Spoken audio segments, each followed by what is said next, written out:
आदित्यनाथ जैसे लोगों को पता नहीं है कि इस देश के युवा क्या चाहते हैं, इस देश के किसानों की हालत क्या है। ये सिर्फ धर्म की आड़ में इस देश में विवादित बयान देकर अपनी रोटियां सेक रहे हैं और अपने आप को ये हिंदू धर्म के आका समझते हैं। मैं भी हिंदू हूँ, मुझे पता नहीं कि इन लोगों को इस धर्म का आका किसने चुना। अपने आप में ये सर्वे सर्वा बनकर ये लोग बैठे हैं और इस देश को बांटना चाहते हैं। लेकिन इस देश के युवा, चाहे वो मुसलमानों के युवा हो चाहे हिंदुओं के युवा, हम अब इस देश को बांटने नहीं देंगे और आप लोगों की मंशा को कभी भी हम कामयाब नहीं होने देंगे।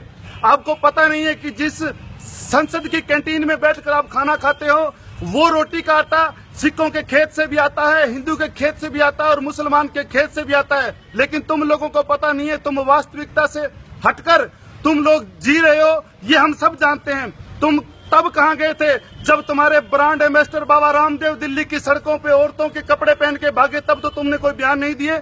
और एक योगी होकर योगी अपनी औकात में रहे। सारे देश के नौजवान हम इस भारतीय संस्कृति से जुड़े हुए, पता है कि योगी की गरिमा क्या होती है, योगी का महत्व क्या होता है। लेकिन तुम लोगों ने तो एक योगी की महिमा को भी धूमिल कर दिया। तुम्हें पता ही नहीं है कि योगी होता क्या है। योगी सिर्फ त्याग की भावना रखता है, लेकिन तुम लोग ऐशो आराम की जिंदगी जीते हो।